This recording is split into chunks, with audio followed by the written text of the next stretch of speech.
इस वीडियो में हम डिस्कस करेंगे क्लास 10th की साइंस बुक का फिजिक्स पार्ट से चैप्टर नंबर 10 जिसका नाम है लाइट रिफ्लेक्शन एंड रिफ्रैक्शन। इस चैप्टर की टोटल 2 वीडियोस हैं, पार्ट 1 और पार्ट 2। ये वीडियो पार्ट 2 है, तो पार्ट 2 देखने से पहले आप पार्ट 1 जरूर देखिए। उसका लिंक जो है, पार्ट 1 का लिंक डिस्क्रिप्शन बॉक्स में दिया गया है। और पार्ट 2 यानी कि इस पार्ट में हम इन सभी टॉपिक्स को कवर करेंगे। इसमें है refraction, refraction through glass slab, laws of refraction, refractive index, ray diagram for lenses, lens formula and power of lens. So start करते हैं सेकंड पार्ट को। अब तक हमने रिफ्लेक्शन के बारे में पढ़ा, अब हमारा नेक्स्ट टॉपिक आता है रिफ्रैक्शन। रिफ्रैक्शन क्या होता है? The change of direction of light passing from one transparent medium to another.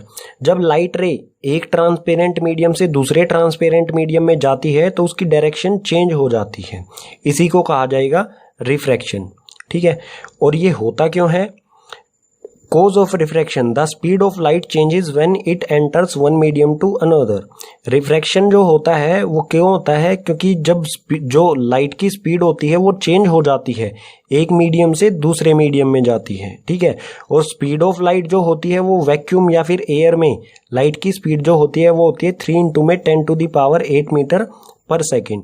इसमें चेंज आ जाता है जब ये किसी और मीडियम में जाती है, एयर से वाटर में या फिर ग्लास मीडियम में या और किसी मीडियम में। ठीक है, सो सपोज कीजिए ये है मीडियम 1 M1 यानी कि मीडियम 1 और ये है M2।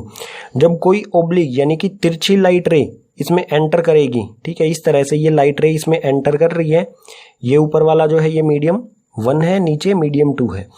सो ये एयर से किसी ग्लास में, सपोज कीजिए कोई ग्लास है, इसमें एंटर कर रही है, तो ये ये जानी चाहिए कैसे? सीधी लाइन में, लेकिन ये थोड़ी सी बेंड हो जाती है। ठीक है, अपनी डायरेक्शन चेंज कर लेती है, इस तरह से ये बेंड हो जाती है जब एक मीडियम से दूसरे मीडियम में जाएगी। ठीक है, इसी को कहा जाता है रिफ्रैक्शन। ठीक है, इसको नेक्स्ट पेजेस पर डिटेल में पढ़ेंगे कुछ एग्जांपल्स के साथ। रिफ्रैक्शन की डेफिनेशन के बाद अब हम देखते हैं some examples of refraction. Refraction के कुछ एग्जांपल, इसमें सबसे पहले है the bottom of swimming pool appears higher. Swimming pool का जो बॉटम यानी कि जो तल होता है वो हमें थोड़ा सा ऊपर दिखाई देता है। इसका कारण क्या है? रिफ्रैक्शन, क्योंकि लाइट रेज जो है वो एयर से वाटर के मीडियम में जाती हैं। ठीक है, इसी कारण हमें लाइट की स्पीड जो है वो चेंज हो जाती है और जो बॉटम है वो हमें ऊपर उठा हुआ दिखाई देता है। सेकंड है इसमें a pencil partially immersed in water appears to be bent at the surface of water and air. जब कोई pencil half immersed in water, आधी पानी में डूबी हुई होती है, तो हमें वाटर और एयर का जो सरफेस होता है, ये एयर ये वाटर, ठीक है, इसके सरफेस पर जहाँ पर ये दोनों कांटेक्ट करते हैं एयर और वाटर, उस सरफेस पर हमें पेंसिल थोड़ी सी मुड़ी हुई दिखाई देती है। ठीक है, इस एक्टिविटी को आप घर पे भी करके देख सकते हैं। इसका कारण क्या होता है कि लाइट रेज जो है हम इसे कहाँ से देख रहे होते हैं? यहाँ से अगर हम इसे देखें, ठीक है, तो हमें ये बेंट होती हुई दिखाई देगी। ठीक है, क्योंकि हम इसे कहाँ से देख रहे हैं? एयर से। लाइट रेज कहाँ से? एयर से वाटर के अंदर जा रही हैं, सो मीडियम चेंज हो गया, सो यहाँ पर क्या हो रहा है? रिफ्रैक्शन हो रहा है, इसी कारण ये बेंट होती हुई हमें दिखाई देती है। थर्ड है इसमें lemon placed in glass tumbler appears higher. Glass tumbler यानी कि कांच का ग्लास जो होता है उसमें जब हम लेमन डाल देते हैं, एक साबुत लेमन डालेंगे हम उसमें, तो वो हमें साइड से देखने पर वो हमें बहुत बड़ा दिखाई देता है। इसका कारण भी क्या है? रिफ्रैक्शन, क्योंकि एक मीडियम से दूसरे मीडियम में रेज जाने पर उनकी स्पीड चेंज हो जाती है। ठीक है, लास्ट है इसमें letters of a book appears to be raised when seen through a glass slab. अगर आपकी बुक है, ठीक है, बुक पर अगर हम ग्लास स्लैब रख देते हैं, उसकी वजह से जो भी लेटर्स होते हैं बुक पर लिखे हुए, जो भी अल्फ़ाबेट्स लेटर्स होते हैं, वो हमें थोड़ा सा ऊपर की तरफ दिखाई देते हैं, क्योंकि वहाँ पर भी क्या हो रहा है? मीडियम चेंज हो रहा है, एयर और ग्लास मीडियम है, वहाँ पर भी 2 मीडियम है, इसी कारण लाइट की स्पीड चेंज हो जाएगी और जो लेटर्स हैं वो हमें थोड़ा सा ऊपर दिखाई देंगी। ठीक है, ये कुछ एग्जांपल्स हो गए हैं रिफ्रैक्शन के। अब हम देखते हैं refraction through glass slab. Glass slab से रिफ्रैक्शन किस तरह से होता है। सो सपोज कीजिए ये हमारी PQRS एक ग्लास स्लैब है, यहाँ पर एयर का मीडियम है और ये ग्लास मीडियम है। ग्लास स्लैब है तो ग्लास मीडियम होगा, ठीक है। सो ये नॉर्मल लाइन है हमारी, नॉर्मल RS वाले सरफेस पर नॉर्मल है और ये PQ वाले सरफेस पर नॉर्मल लाइन है हमारी। सो इसे डिनोट कर देते हैं ये N, ये N डैश, ठीक है। N और N डैश जो है हमारी ये नॉर्मल लाइन है। अब सपोज कीजिए ये हमारी इंसिडेंट रे है, ठीक है। ये इंसिडेंट रे है एक मीडियम से, ये एयर मीडियम से ग्लास मीडियम में एंटर करेगी। और रिफ्रैक्शन क्या कहता है, जब कोई लाइट रे एक मीडियम से दूसरे मीडियम में एंटर करती है तो वो अपनी डायरेक्शन चेंज कर लेती है। सो ये एयर मीडियम से जैसे ही ग्लास मीडियम में एंटर करेगी, इसकी पोजीशन क्या होनी चाहिए थी, बिल्कुल सीधी जानी चाहिए थी इस लाइन में। लेकिन जब ये ग्लास मीडियम में एंटर करेगी तो ये जो है नॉर्मल की तरफ मुड़ जाएगी, ठीक है। सो इसका पाथ जो है, डायरेक्शन जो है वो चेंज हो जाएगी। ये इस जैसे ही इस पॉइंट पर एंटर करेगी और ये नॉर्मल की तरफ मुड़ जाएगी, ठीक है। सो ये यहाँ पर ये क्या है, इंसिडेंट रे। सो ये बनाएगी यहाँ पर एंगल I। और जब इस पॉइंट के बाद ये क्या हो गया, रिफ्रैक्शन हो गया इसका, यानी कि रिफ्रैक्टेड रे हो गई, तो ये यहाँ पर बनाएगी एंगल R, ठीक है। और एंगल R जो है वो एंगल I जो है R से बड़ा होगा, ठीक है, क्योंकि ये R नॉर्मल की तरफ जो है, रिफ्रैक्टेड रे जो है वो नॉर्मल की तरफ बेंड हो गई, मुड़ गई, ठीक है। अब एयर से ग्लास मीडियम में आने पर क्या हुआ, ये नॉर्मल की तरफ मुड़ गई, ठीक है, बेंड हो गई। अब फिर से सपोज कीजिए ये हमारी इंसिडेंट रे है, इस वाले सरफेस पर ये इंसिडेंट हो रही है, तो ये बनाएगी यहाँ पर एंगल I2, ठीक है। I तो बना चुकी है यहाँ पर, सो I2 रख लेते हैं इसे, ये बनाएगी एंगल I2। और जब ये ग्लास मीडियम से एयर मीडियम में जाएगी तो यहाँ पर बनाएगी एंगल R2। यहाँ पर आप क्या नोटिस करेंगे, जैसे ही ये ग्लास मीडियम से एयर मीडियम में जाएगी, सो ये अवे टू द नॉर्मल, ये फिर से बेंड हो जाएगी नॉर्मल से दूर। यहाँ पर क्या हुआ था, ये नॉर्मल की साइड, नॉर्मल की तरफ बेंड हुई थी, और यहाँ पर क्या हुआ है, ये नॉर्मल से दूर बेंड होगी, ठीक है। अब जो रे होगी ये हो गई फाइनली रिफ्रैक्टेड रे, ठीक है, ये फाइनली रिफ्रैक्टेड रे है। अब आप नोटिस करेंगे जो फाइनल में रिफ्रैक्टेड रे है एयर मीडियम में, ये वाली, और जो ओरिजिनल पाथ था इसी रे का, ठीक है, ओरिजिनल पाथ ये बिल्कुल इसके पैरेलल है। और ये इसका ओरिजिनल पाथ क्या होना चाहिए था, ये, लेकिन ये किस पाथ पर आ गई रिफ्रैक्शन के कारण, इस पाथ पर। सो आप यहाँ पर देखेंगे कि इनके बीच में जो है कुछ डिस्टेंस आ जाएगा। सपोज कीजिए इसमें आ गया x डिस्टेंस, ठीक है, डिस्प्लेसमेंट हो गया, इसका पाथ होना चाहिए था ये पाथ हो। अब क्या है इसका रिफ्रैक्शन के बाद ये, सो इसमें डिस्प्लेसमेंट हो गया, थोड़ा सा इसमें डिस्प्लेसमेंट होगा, उसे कहा जाएगा लिटरल डिस्प्लेसमेंट। और लिटरल डिस्प्लेसमेंट है वो डिपेंड करेगा दो चीजों पर। फर्स्ट है उसमें refractive index of glass slab, जो हमारी ग्लास स्लैब है उसका रिफ्रैक्टिव इंडेक्स के बारे में हम नेक्स्ट पेजेस पर पढ़ेंगे, ठीक है, रिफ्रैक्टिव इंडेक्स पर डिपेंड करेगा। और second thickness of glass slab की थिकनेस पर, यानी कि जो R से Q की दूरी है ये होगी थिकनेस, ठीक है। अगर ये थिकनेस इंक्रीज होगी सो ये डिस्प्लेसमेंट जो है ये भी इंक्रीज होगा, अगर ये थिकनेस कम होगी तो ये डिस्प्लेसमेंट भी कम हो जाएगा। ये था हमारा ग्लास स्लैब के थ्रू रिफ्रैक्शन। अब देखते हैं लॉज ऑफ रिफ्रैक्शन, यानी कि रिफ्रैक्शन के कुछ नियम। जैसे कि पीछे वाले पेज पर हमने ग्लास स्लैब के रिफ्रैक्शन के बारे में पढ़ा था, तो जहाँ पर भी रिफ्रैक्शन होगा वहाँ पर कुछ नियम को फॉलो करना होगा। उसमें से फर्स्ट है the incident ray, the refracted ray and the normal to the interface of two transparent media at the point of incidence all lie on the same plane। जो हमारी इंसिडेंट रे होती है, refracted रे होती है, और normal रे जो होती है हमारी, जो दोनों मीडियम के इंटरफेस, यानी कि जहाँ पर दोनों मीडियम मिलते हैं, जो वहाँ पर जो नॉर्मल रे होती है हमारी, ये तीनों चीज कहाँ पर होनी चाहिए, सेम प्लेन में होनी चाहिए, ठीक है। और सेकंड है इसमें स्नेल्स लो थोड़ा सा इंपॉर्टेंट है, इसके बारे में डिटेल में थोड़ा सा डिस्कस करेंगे। सो स्नेल्स लो क्या होता है, the ratio of sine of angle of incidence to the sine of angle of refraction is constant for a light of given colour and for a given pair of medium. अगर हमें किसी एक colour की light दी गई है और एक pair of medium दिया गया है, ठीक है, सो इसको इस डायग्राम से समझते हैं थोड़ा। एक पेयर दिया गया हमें मीडियम का, मीडियम 1 और मीडियम 2। लाइन के ऊपर की तरफ मीडियम 1 है और नीचे की तरफ मीडियम 2 है। सो मीडियम 1 और मीडियम 2 में हमें गिवन कलर की लाइट दी गई है। सो ये नॉर्मल, ये हमने बनाई नॉर्मल। सो एक जो हमें गिवन कलर की लाइट दी गई है वो एक मीडियम से, ये लाइट रे ड्रॉ कर रहा हूं मैं, ये लाइट रे मीडियम 1 से मीडियम 2 में जब एंटर करेगी तो इसकी डायरेक्शन चेंज होगी। सो ये यहाँ नॉर्मल के साथ बनाएगी एंगल आई और नीचे की तरफ बनाएगी रिफ्रैक्टेड यानी कि एंगल आर। और ये एंगल आई और एंगल आर जो होंगे इनका जब हम रेशियो निकालेंगे किस तरह से, जो हमारी ट्रिग्नोमेट्रिक टर्म है साइन आई यानी कि इस एंगल का साइन और इस एंगल का साइन, साइन आई और साइन आर का जब रेशियो निकालेंगे तो वो रेशियो जो आएगा वो कांस्टेंट होगा। ठीक है, कांस्टेंट किस तरह से, सो इसका रेशियो आ गया, जो भी इसका रेशियो आएगा, सपोज कीजिए हम इस एंगल आई को इंक्रीज कर दें, हमने जो है ये इंसिडेंट रे जो है ये और ओब्लिक यानी कि तिरछी कर दिया इसे। ठीक है, यहां पर ये नॉर्मल ड्रॉ कर देता हूं मैं, हमने इसे इसका एंगल बढ़ा दिया, ये एंगल आई जो है ये इंक्रीज हो गया। सो एंगल आर जो होगा वो भी थोड़ा सा इंक्रीज हो जाएगा, ये एंगल आर।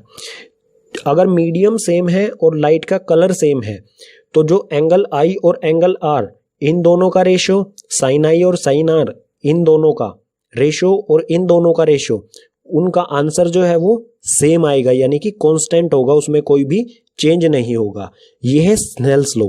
ठीक है, अब है रिफ्रैक्टिव इंडेक्स। रिफ्रैक्टिव इंडेक्स क्या होता है, the ratio of speed of light in a given pair of medium. हमें एक मीडियम का पेयर दिया गया है यानी कि दो मीडियम दिए गए हैं, उन दोनों मीडियम में जो लाइट की स्पीड का रेशियो होगा उसी को कहा जाएगा रिफ्रैक्टिव इंडेक्स। रिफ्रैक्टिव इंडेक्स को n से डिनोट किया जाता है। सो इसे अगर हम आइडेंटिटी की फॉर्म में या फॉर्मूले की फॉर्म में लिखेंगे तो कुछ इस तरह से होगा, n यानी कि refractive index equals to velocity of light in medium 1 upon में velocity of light in medium 2, यानी कि लाइट की स्पीड मीडियम 1 में और मीडियम 2 में इनका रेशियो, उसी को कहा जाता है रिफ्रैक्टिव इंडेक्स। ठीक है, सो मीडियम 1 को, speed of light in medium 1 को हम लिख देंगे v1 और speed of light in medium 2 को हम लिख देंगे v2। वेलोसिटी और स्पीड एक ही बात होती है तो वेलोसिटी की जगह हम स्पीड भी बोल सकते हैं या वेलोसिटी भी बोल सकते हैं। ठीक है, सो v1 बाई v2। अब रिफ्रैक्टिव इंडेक्स जो होता है वो कुछ इस तरह से लिखा जाए जब, तो उसका मतलब क्या होगा, n/1। इसका मतलब होगा कि n/1, इसका मतलब है कि second refractive index second medium में कितना है as compare to first medium. ठीक है, और n/1 अगर लिखा जाएगा तो उसका मतलब होगा कि रिफ्रैक्टिव इंडेक्स फर्स्ट मीडियम का कितना है with respect to second medium. ठीक है, इन दोनों टर्म्स को समझना हमें जरूरी होगा। ठीक है, रिफ्रैक्टिव इंडेक्स में एक टर्म आती है absolute refractive index. So absolute refractive index क्या होता है, refractive index of a medium with respect to air और वैक्यूम या फिर वैक्यूम और एयर।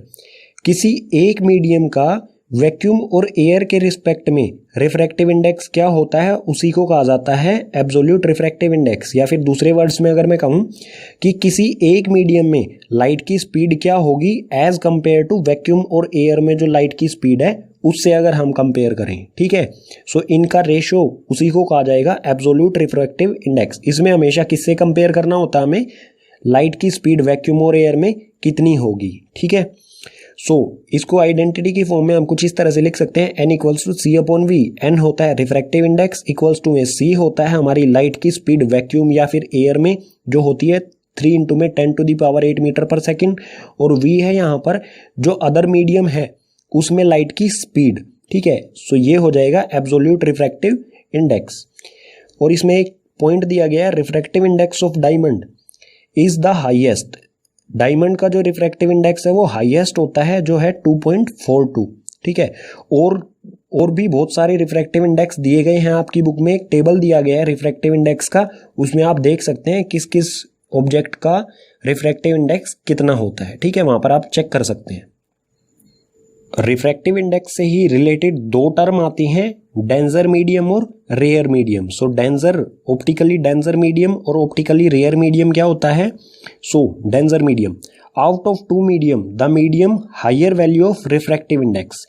दो मीडियम में से जिस मीडियम की रिफ्रैक्टिव इंडेक्स ज़्यादा होगी उसे हम कहेंगे डेंजर मीडियम, और रेयर मीडियम क्या होता है, out of two given medium the medium with lower value of refractive index, यानी कि दो मीडियम दिए गए हैं, उनमें से जिस मीडियम की रिफ्रैक्टिव इंडेक्स कम होगी उसे कहा जाएगा रेयर मीडियम। ठीक है, इसे डायग्राम से समझते हैं। सपोज कीजिए ये मीडियम 1 और मीडियम 2 दिया गया है, इसका रिफ्रैक्टिव इंडेक्स ज़्यादा है और इसका रिफ्रैक्टिव इंडेक्स कम है। मीडियम 1 का कम है, मीडियम 2 का ज़्यादा है।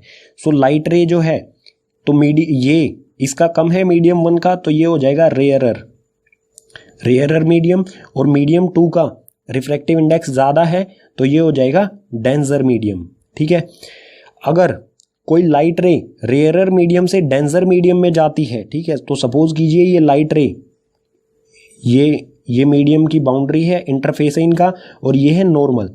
सो ये लाइट रे एक मीडियम 1 रेयरर मीडियम से, यानी कि रिफ्रैक्टिव इंडेक्स कम से रिफ्रैक्टिव इंडेक्स ज़्यादा में जाएगी तो वो बेंट हो जाएगी नॉर्मल की तरफ। ठीक है, ये किस तरफ बेंट हो गई, किस तरफ मुड़ जाएगी, नॉर्मल की तरफ। अगर हम वही बात करें कि ऊपर वाला हमें दिया गया है ये है डेंजर, यानी कि रिफ्रैक्टिव इंडेक्स इसका ज़्यादा है, और नीचे है रेयरर, इसका रिफ्रैक्टिव इंडेक्स कम है। डेंजर से रेयर मीडियम में जाएगी कोई लाइट रे, ये नॉर्मल हो गई। डेंजर से रेयर मीडियम में जाएगी कोई लाइट रे तो क्या होगा, लाइट रे जो है वो नॉर्मल से दूर हो जाएगी। ठीक है, इस तरह से ये दूर हो जाएगी। ठीक है, यहाँ पर डेंजर से रेयर में जाएगी तो नॉर्मल से दूर हो जाएगी, और रेयरर से डेंजर में जाएगी तो नॉर्मल की तरफ मुड़ जाएगी। ठीक है, नॉर्मल की तरफ बेंड हो जाएगी। ठीक है, रिफ्रैक्शन में हमारा नेक्स्ट कॉन्सेप्ट आता है स्फेरिकल लेंसेज, यानी कि रिफ्रैक्शन स्फेरिकल लेंसेज से किस तरह से होगा। सो लेंसेज जो है वो दो तरह के होते हैं, convex lenses and concave lenses. Convex lens के बारे में देखते हैं। सबसे पहले ये कुछ इस तरह का होता है, थिन फ्रॉम द कॉर्नर्स, ये कॉर्नर्स यानी कि किनारों से जो है वो पतला होता है, thick eight the centre, centre से ये मोटा होता है। कन्वर्जिंग, और ये लेंस जो होता है वो कन्वर्जिंग, इसे कन्वर्जिंग लेंस भी कहा जाता है क्योंकि ये जो भी लाइट रेज होती है उन्हें एक पॉइंट पर कन्वर्ज इकट्ठा कर देता है, इसलिए। ठीक है, अब देखते हैं कनकेव लेंस के बारे में। ठीक है, so concave lens thick from the corners, concave lens जो है वो कॉर्नर्स पे थिक यानी कि मोटा होता है, thin at the centre, centre से ये पतला होता है as compare to corners, corner से पतला बीच में होगा ये। ठीक है, और इसे डाइवर्जिंग लेंस भी कहा जाता है। क्यों? क्योंकि ये जो भी लाइट रेज होती हैं उनको दूर दूर कर देता है, इसलिए ये डाइवर्जिंग लेंस भी कहलाता है। अब देखते हैं कॉन्वेक्स लेंस और कॉनकेव लेंस की कुछ प्रॉपर्टीज के बारे में। सो कॉन्वेक्स लेंस और कॉनकेव लेंस दोनों ही बाईफोकल लेंस होते हैं, यानी कि इनके दो दो फोकस होते हैं। ठीक है, जो लेफ्ट साइड में फोकस होता है उसे F1 कहते हैं, और C1 इसका सेंटर ऑफ कर्वेचर होता है लेफ्ट साइड में। ठीक है, और ये फोकस और C1 जो है सेंटर ऑफ कर्वेचर जो है वो इस वाले सरफेस का होता है। राइट वाले सरफेस का फोकस और centre of curvature left side में होता है, और लेफ्ट वाले सरफेस का फोकस और centre of curvature right side में होता है। ठीक है, जो लेफ्ट साइड में फोकस और सेंटर ऑफ कर्वेचर होते हैं उन्हें C1 और F1 से डिनोट किया जाता है, और जो राइट साइड में होते हैं उन्हें F2 और C2 से डिनोट किया जाता है। जो C1 है इसे हम 2F1 भी लिख सकते हैं, क्योंकि फोकस का 2 टाइम होता है C, सो ये 2F1 भी लिखा जा सकता है। इसी तरह से C2 को 2F2 भी लिखा जा सकता है। ठीक है, इसी तरह से कॉनकेव लेंस के भी दो फोकस होंगे, एक लेफ्ट साइड में और एक राइट साइड में। सो इस वाला सरफेस जो इसका लेफ्ट सरफेस है उसका फोकस लेफ्ट साइड में होता है और सेंटर ऑफ कर्वेचर भी लेफ्ट साइड में, और इसी तरह से राइट साइड का जो सरफेस है उसका फोकस और centre of curvature right side में ही होगा। ठीक है, सो इसे भी C1 F1 कहते हैं जो लेफ्ट साइड में होता है, और जो राइट साइड में होता है उसे F2 और C2 कहा जाता है। बिल्कुल ऊपर वाले की तरह ही इसे हम 2F1 लिख सकते हैं और इसे 2F2 लिख सकते हैं। ठीक है, क्योंकि 2 टाइम्स होता है फोकस का सेंटर ऑफ कर्वेचर। ठीक है, ये कुछ सिंपल सी प्रॉपर्टीज हो गई, इनसे हमें हेल्प मिलेगी रे डायग्राम बनाने में। ठीक है, दोनों लेंसेज में से सबसे पहले हम देखते हैं कॉन्वेक्स लेंस के रूल्स और इमेज फॉर्मेशन किस तरह से होती है। सो फर्स्ट है rule for image formation by convex lens, convex lens से इमेज फॉर्मेशन किस तरह से होगी उसके रूल्स। सो इसके टोटल 3 रूल्स होते हैं, एक एक करके तीनों को डिस्कस करेंगे। इसमें फर्स्ट है, A ray of light parallel to principal axis of convex lens always pass focus of other side of lens। कोई ये इसमें प्रिंसिपल एक्सिस, कोई भी लाइट रे होगी जो प्रिंसिपल एक्सिस के पैरेलल होगी। सो ये आ गई एक प्रिंसिपल एक्सिस के पैरेलल, ठीक है। ये लाइट रे है प्रिंसिपल एक्सिस के पैरेलल, वो कहां से क्रॉस करेगी, pass focus of other side of lens. ये पास करेगी दूसरी साइड, जिस तरफ से आ रही है ये इंसिडेंट है उसके दूसरी साइड फोकस से क्रॉस करेगी। सो ये मिडल में जाएगी और फोकस की तरफ टर्न हो जाएगी, ये फोकस से क्रॉस करेगी दूसरी साइड, ठीक है। ये था फर्स्ट रूल। सेकंड रूल है इसमें, a ray of light passing through the focus will emerge parallel to principal axis of reflection.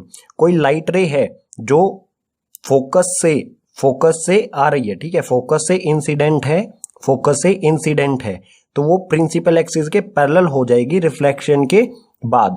सो ये इंसिडेंट रे है, ये F1 फोकस 1 से क्रॉस कर रही है, ठीक है, इंसिडेंट है F1 से, तो ये जब रिफ्रैक्शन होगा उसके बाद क्या होगी, ये पैरेलल हो जाएगी प्रिंसिपल एक्सिस के, ठीक है। सो ये हो जाएगी रिफ्रैक्टेड रे जो कि प्रिंसिपल एक्सिस के पैरेलल है, ठीक है।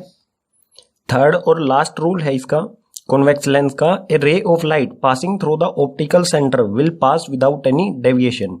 कोई रे, लाइट रे जो ऑप्टिकल सेंटर यानी कि इस ऑप्टिकल सेंटर O से पास करेगी तो वो विदाउट एनी डेविएशन बिल्कुल सीधी उसमें से निकल जाएगी। सो ये लाइट रे है, ठीक है। ये लाइट रे जब ऑप्टिकल सेंटर से जाएगी तो ये बिना किसी मुड़ाव के, बिना किसी डेविएशन के बिल्कुल सीधी पास हो जाएगी, ठीक है। ये इंपॉर्टेंट है क्योंकि एग्जाम में पूछा जाता है कि कौन सी ऐसी रे है जो विदाउट डेविएशन पास हो जाती है। तो ऐसी 2 ही रेज होती हैं, एक तो प्रिंसिपल एक्सिस जो होती है वो, और एक होती है जो O से पास करे, ठीक है। रूल्स के बाद अब हम देखते हैं image formed by convex lens. Convex lens से इमेज किस तरह से बनती है। इसके टोटल 6 केसेस होते हैं, एक एक करके सभी को देखते हैं। सो इसमें फर्स्ट है, when object at infinity, object की पोजीशन इंफिनिटी यानी कि अनंत पर हो तो इमेज कहां पर बनेगी, ठीक है। तो इसका रे डायग्राम बनाते हैं। ये इंफिनिटी से पैरेलल लाइंस आएंगी लेंस पर, ठीक है, इस तरह से, और जो भी पैरेलल लाइंस आएंगी वो दूसरी साइड प्रिंसिपल एक्सिस के पैरेलल होती हैं, वो दूसरी साइड फोकस से क्रॉस करती हैं। ये हमने रूल्स में पढ़ा है।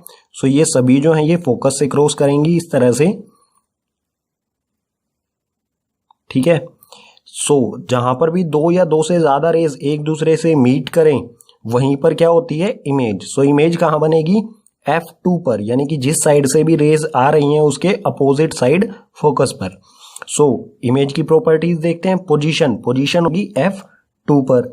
नेचर के देखते हैं, नेचर होगा रियल और इन्वर्टेड, यानी कि बिल्कुल रियल इमेज बनेगी, रियल में जो है रेज इंटरसेक्ट कर रही हैं, और इन्वर्टेड यानी कि उल्टी इमेज बनेगी, ठीक है। साइज पॉइंट साइज होगा, यानी कि बिल्कुल बिंदु जैसा साइज होगा, पॉइंट, ठीक है। सेकंड केस दिया है हमें, when object beyond C1, object की पोजीशन कहां पर हो, C1 के बियॉन्ड यानी कि C1 के पीछे की तरफ। सो ये ऑब्जेक्ट की पोजीशन आ गई C1 के पीछे की तरफ। यहां से हमें कम से कम 2 रेज ड्रॉ करनी होंगी। एक तो हम कर सकते हैं प्रिंसिपल एक्सिस के पैरेलल, ठीक है। सो ये हमने की प्रिंसिपल एक्सिस के पैरेलल, जो भी प्रिंसिपल एक्सिस के पैरेलल होती है वो अदर साइड, दूसरे साइड के फोकस से क्रॉस करेगी, ठीक है। और एक हम ड्रॉ कर सकते हैं ऑप्टिकल सेंटर, जो इसका सेंटर होता है उससे, और जो ऑप्टिकल सेंटर से जाती है वो बिल्कुल सीधी विदाउट एनी डिफ्लेक्शन वो क्रॉस कर जाती है। सो ये जहां पर भी एक दूसरे से मीट करेंगी वहीं हो जाएगा हमारी इमेज की पोजीशन। सो यहां पर ये मीट कर रहे हैं, सो यहां ये बनेगी इमेज, ठीक है। सो इमेज की प्रॉपर्टीज देखते हैं। Position between F2 and C1, image की पोजीशन जब ऑब्जेक्ट बियॉन्ड C1 हो तो इमेज कहां पर बनेगी, between F2 and C2, F2 और C2 के बीच में। नेचर कैसा होगा, रियल और इन्वर्टेड, रियल रेज जो है एक दूसरे को इंटरसेक्ट कर रही हैं, मीट कर रही हैं। सो ये क्या होगा, रियल इमेज होगी, और इन्वर्टेड यानी कि अगर ऑब्जेक्ट सीधा है तो ये बिल्कुल उसका उल्टा होगा। साइज होगा डिमिनिश्ड, ऑब्जेक्ट का साइज जो है उसके कंपेयर में इमेज का साइज होगा डिमिनिश्ड यानी कि छोटा होगा, बहुत ज्यादा छोटा होगा, ठीक है। थर्ड में हमें दिया है when object at C1, object की पोजीशन कहां पर हो C1 पर। सो ये हो गया हमारा ऑब्जेक्ट। इसके लिए भी हम कम से कम 2 रेज ड्रॉ करेंगे, एक हम पैरेलल करेंगे और एक हो जाएगा ऑप्टिकल सेंटर से। सो ये पैरेलल ड्रॉ की, जो पैरेलल होगी वो फोकस से क्रॉस करेगी, ये फोकस से इसने क्रॉस किया। उसके बाद जो सेंटर ऑफ ऑप्टिकल सेंटर से जो जाएगी, ऑप्टिकल सेंटर से बिल्कुल सीधी की सीधी चली जाएगी। सो आप नोटिस करेंगे ये एक दूसरे को कहां पर इंटरसेक्ट कर रही हैं या फिर मीट कर रही हैं C2 पर। सो इमेज जो है वो उसकी पोजीशन क्या हो जाएगी C2। ठीक है, ये बन गई हमारी इमेज। प्रॉपर्टीज देखते हैं इमेज की। इस कंडीशन में इमेज की प्रॉपर्टीज क्या होंगी। पोजीशन एट C2, जब ऑब्जेक्ट की पोजीशन C1 पर होगी तो इमेज जो है वो C2 पर बनेगी। नेचर होगा इसका रियल एंड इन्वर्टेड, इमेज जो है वो रियल होगी और इन्वर्टेड यानी कि अगर ये सीधी होगी तो ये उल्टी होगी। साइज कैसा होगा इमेज का, सेम साइज, जितना ऑब्जेक्ट का साइज होगा उतना ही इमेज का भी साइज होगा। ठीक है। फोर्थ कंडीशन दी है हमें when object between F1 and C1, object की पोजीशन F1 और C1 के बीच में हो तो इमेज कहां बनेगी। सो ये है C1 और F1, इसके बीच में ये हो गया हमारा ऑब्जेक्ट। इसके लिए भी हम 2 रेज ड्रॉ करेंगे, एक तो प्रिंसिपल एक्सिस के पैरेलल और एक ऑप्टिकल सेंटर से। सो ये हमने ड्रॉ की है फोकस पैरेलल। पैरेलल जो होगी वो फोकस से क्रॉस करेगी दूसरे साइड, और जो ऑप्टिकल सेंटर से क्रॉस करेगी वो बिल्कुल सीधी चली जाएगी। ठीक है, ये एक दूसरे को मीट करेंगी यहां पर। ठीक है, सो जहां पर भी ये मीट करेंगी वहीं पर बन जाएगी इमेज। ये बन गई इमेज। सो इमेज की प्रॉपर्टीज क्या होंगी, इमेज कहां पर बन रही है बियॉन्ड C2। सो इमेज की प्रॉपर्टीज क्या होंगी, पोजीशन बियॉन्ड C2, पोजीशन कहां पर होगी इसकी C2 के पीछे, बियॉन्ड। ठीक है। नेचर कैसा होगा, रियल और इन्वर्टेड, रियल इमेज बनेगी और इन्वर्टेड यानी कि अगर ऑब्जेक्ट सीधा है तो ये उल्टी बनेगी। साइज कैसा होगा, एनलार्ज, यानी कि जो ऑब्जेक्ट का साइज है उससे अगर जब हम कंपेयर करेंगे इमेज का साइज तो इमेज जो है ऑब्जेक्ट से बड़ी होगी। ठीक है। कॉन्वेक्स लेंस का फिफ्थ केस दिया है हमें when object at F1, object की पोजीशन कहां पर हो F1 यानी कि फोकस 1 पर। ठीक है, ये F1 है, ये बना दिया हमने ऑब्जेक्ट। अब इसके लिए भी हम 2 रे कम से कम ड्रॉ करेंगे, तो एक तो हम प्रिंसिपल एक्सिस के पैरेलल ड्रॉ कर सकते हैं और एक हम कर सकते हैं ऑप्टिकल सेंटर से। सो ये हमने ड्रॉ की है parallel to the principal axis. Principal axis के जो पैरेलल है वो अपोजिट साइड वाले फोकस से क्रॉस होएगी। ठीक है, सो ये अपोजिट साइड वाले फोकस से क्रॉस होके आगे निकल जाएगी, और जो ऑप्टिकल सेंटर से जाएगी रे वो कुछ इस तरह से होगी, ये ऑप्टिकल सेंटर। ठीक है, ये 2 रेज होंगी, दोनों आप नोटिस करेंगे कि ये दोनों रेज जो है वो यहाँ जब रिफ्रैक्टेड हो गई यानी कि लेंस को क्रॉस करेंगी तो ये आपस में पैरेलल हो जाएंगी। ठीक है, यानी कि ये कभी भी मीट करेंगी नहीं। ठीक है, तो इमेज कहाँ बनेगी, इमेज की पोजीशन होगी इन्फिनिटी पर। ठीक है, सो अगर हमारा ऑब्जेक्ट F1 पर है तो पोजीशन होगी इमेज की इन्फिनिटी पर। नेचर होगा रियल और इन्वर्टेड, यानी कि अगर ये सीधी है तो इमेज जो है वो इन्वर्टेड यानी कि उल्टी बनेगी, और साइज होगा हाईली एनलार्ज्ड, यानी कि जो ऑब्जेक्ट है उससे बहुत बड़ी इमेज बनेगी। ठीक है, ऑब्जेक्ट की कंपेयर में इमेज का साइज जो है वो बहुत ज्यादा बड़ा होगा। ठीक है। कॉन्वेक्स लेंस का 6th और लास्ट केस है when object is between F1 and O यानी कि ऑप्टिकल सेंटर। ऑब्जेक्ट की पोजीशन हमें कहाँ दी गई है, F1 और ऑप्टिकल सेंटर O के बीच में। ठीक है, ये F1 ये O, तो ऑब्जेक्ट की पोजीशन इनके बीच में कहीं पर भी बना देते हैं। ये बना दिया हमने ऑब्जेक्ट। इसके लिए रे डायग्राम ड्रॉ करेंगे, एक हम प्रिंसिपल एक्सिस के पैरेलल ड्रॉ करेंगे। ये क्रॉस कहाँ से करेगा, F2 से। ठीक है, सो ये एक तो ये रे डायग्राम हमने ड्रॉ किया, रे ड्रॉ की लाइट रे। एक हम ड्रॉ करेंगे ऑप्टिकल सेंटर से, ये ऑप्टिकल सेंटर से। ठीक है, सो आप नोटिस करेंगे कि जो अदर साइड, जिस साइड ऑब्जेक्ट रखा है उसके दूसरी साइड में इन दोनों रेज की दूरी जो है वो लगातार इंक्रीज होती जा रही है। तो इस साइड तो ये मीट करेंगी नहीं, ये किस साइड मीट करेंगी, जिस साइड में ऑब्जेक्ट ही है। सो इसके अपोजिट साइड में इमेजिनरी ड्रॉ करेंगे हम। ठीक है, इस तरह से, और ये यहाँ पर कहीं ना कहीं जाके एक दूसरे से मीट करेंगी। जहां पर भी ये मीट करेंगी एक दूसरे से वहीं पर बनेगी इमेज। ठीक है, ये बन गई यहाँ पर इमेज। ठीक है, और ये इमेज कैसी बनी है, वर्चुअल रेज से बनी है, इमेजिनरी रेज से बनी है, तो ये होगी वर्चुअल। ठीक है, सो इसकी प्रॉपर्टीज देखते हैं इमेज की। Position same side of lens, जिस साइड में ऑब्जेक्ट है उसी साइड में बनेगी इमेज, ठीक है। नेचर कैसा होगा, वर्चुअल एंड इरेक्ट। वर्चुअल यानी कि इमेज जो है वो इमेजिनरी लाइन से बनी है, आभासी है, रियल में नहीं बनेगी, इसे हम किसी पर्दे पर नहीं बना सकते हैं, ठीक है। और इरेक्ट यानी कि सीधी बनेगी, ठीक है। साइज होगा एनलार्ज्ड, ऑब्जेक्ट किससे बड़ा साइज होगा इमेज का, ठीक है, बड़ी होगी ऑब्जेक्ट से, ठीक है। इसी के साथ कॉन्वेक्स लेंस के सभी कॉन्सेप्ट हमारे हो जाते हैं कंप्लीट। अब हम नेक्स्ट पेजेस पर पढ़ेंगे कॉनकेव लेंस। कॉनकेव लेंस के रूल्स और इमेज किस तरह से बनती है उस पे, ठीक है। कॉन्वेक्स लेंस कंप्लीट होने के बाद अब हम पढ़ते हैं कॉनकेव लेंस। कॉनकेव लेंस में सबसे पहले देखते हैं rules for image formation by concave lens. Concave lens से इमेज फॉर्मेशन के रूल्स, सो इसके 3 रूल्स होते हैं, तीनों को एक एक करके डिस्कस करेंगे। इसमें फर्स्ट है, a ray of light parallel to the principal axis appear to diverge from the focus located on the same side of the lens। कोई रे पैरेलल है प्रिंसिपल एक्सिस के, सो ये रे है, ये रे प्रिंसिपल एक्सिस के पैरेलल है, ये डाइवर्ज होगी, ये डाइवर्जिंग मिरर होता है तो ये डाइवर्ज करेगा, यानी कि रे जो है वो रिफ्रैक्ट होने के बाद इससे दूर जाएगी। और जब हम इसे यहाँ से देखेंगे, रिफ्रैक्ट होने के बाद जब हम इसे यहाँ से देखेंगे, ठीक है, ये हमारी आई है, यहां से जब हम इसे देखेंगे तो हमें ऐसा लगेगा कि ये कहां से आ रही है, फोकस से आ रही है, जिस साइड से रे आ रही है उसी साइड के फोकस से, सेम साइड वाले फोकस से, ठीक है। यानी कि हम इसकी इमेजिनरी, बिल्कुल इसके अपोजिट इमेजिनरी रे ड्रॉ करेंगे तो वो बिल्कुल फोकस से क्रॉस करेगी, ठीक है। ये है हमारा फर्स्ट रूल। कॉनकेव लेंस का सेकंड रूल है, A ray of light appear to meet the focus will emerge parallel to the principal axis। कोई लाइट रे जो फोकस की तरफ जा रही है, फोकस पर इंसिडेंट है, ठीक है। सो सपोज कीजिए ये रे है, ये फोकस की तरफ जा रही है F2 की तरफ, ठीक है। ये लाइट रे फोकस की तरफ जा रही है, सो ये फोकस F2 पर पहुंचने से पहले ही जब लेंस से क्रॉस करेगी ये रिफ्रैक्टेड हो जाएगी प्रिंसिपल एक्सिस के पैरेलल, ठीक है। सो इस तरह से ये है हमारा सेकंड रूल, जब कोई रे F2 की तरफ जा रही हो, ठीक है, सो वो उस पर पहुंचने से पहले ही पैरेलल हो जाएगी प्रिंसिपल एक्सिस के, ठीक है। कॉनकेव लेंस का लास्ट रूल है, ये बिल्कुल सिमिलर है कॉन्वेक्स लेंस के थर्ड रूल से। इसमें क्या कह रहा है, a ray of light passing through the optical centre will pass without any deviation.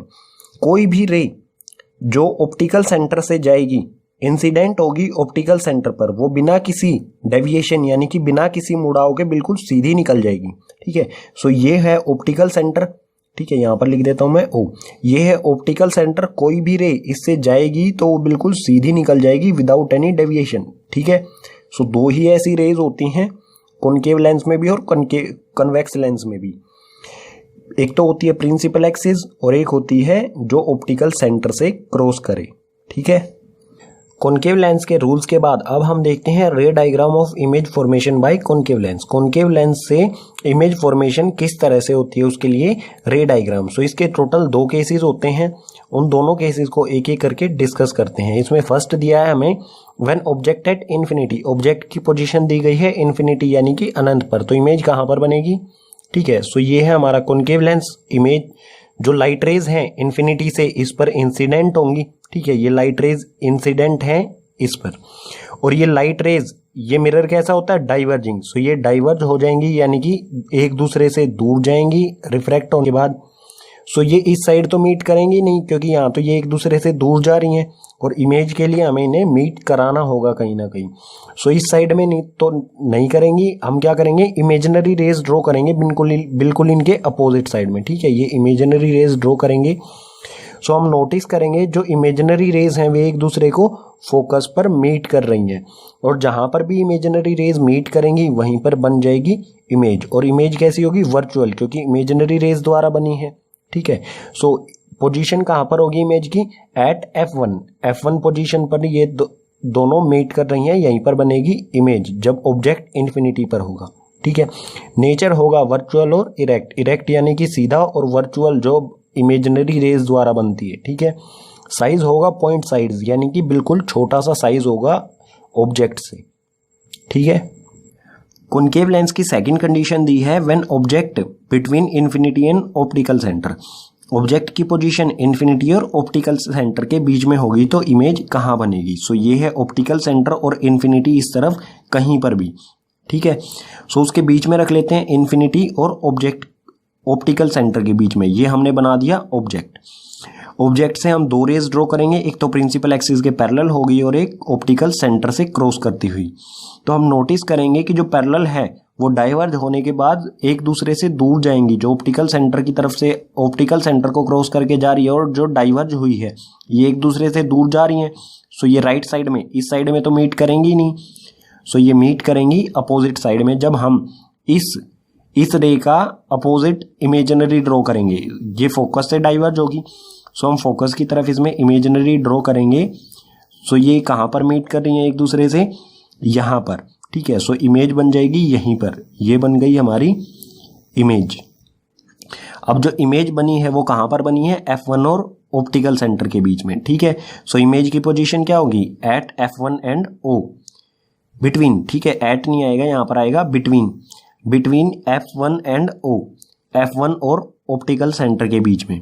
Nature कैसा होगा, वर्चुअल एंड इरेक्ट। जो भी इमेज बनेगी वो वर्चुअल होगी क्योंकि इमेजिनरी रेज द्वारा बनी है, और इरेक्ट यानी कि सीधी होगी, और साइज होगा डिमिनिश्ड। ऑब्जेक्ट का साइज जो है वो बड़ा है, इमेज जो है ऑब्जेक्ट से छोटी होगी, ठीक है।